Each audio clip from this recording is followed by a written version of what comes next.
இந்த பக்கம் 10ஆம் இடத்தில் சாட்டர்ன் அப்படிங்கிறவர் நம்ம எடுத்துக்கிட்டோம்னா, சனி கொடுத்தால் எவரை தடுப்பார் அப்படிங்கிறதும், 10ல் ஒரு பாவக்கிரகம் இருந்தால் அது அரசனை போன்ற வாழ்வு அப்படிங்கிறதும் பூரணமாக மிதுன ராசிக்கு ஒர்க் அவுட் ஆகும்.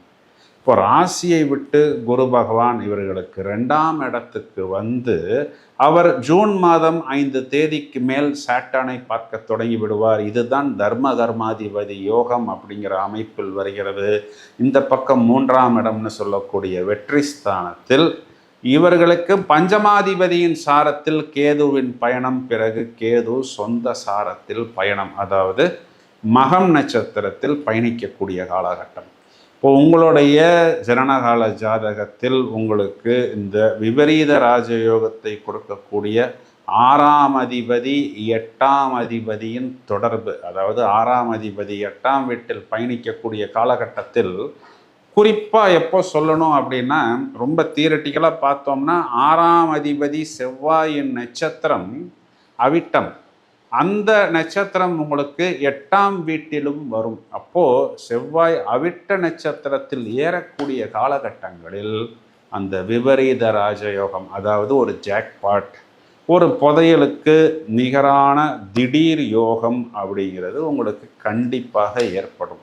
அதனை நீங்கள் ஆக்டிவேட் செய்து கொள்ளலாம். இல்லை சார், எங்களுக்கு எங்களுடைய ஜாதகத்தில் இந்த மாதிரி அமைப்பு ஜனன காலத்தில் இல்லை அப்படின்னா எப்படி நம்ம அதிர்ஷ்டத்தை ஆக்டிவேட் செய்வோம்? இப்போது மிதுனராசிக்காரர்களுக்கு ராசியாதிபதி புதன், பஞ்சமாதிபதி சுக்கிரன்.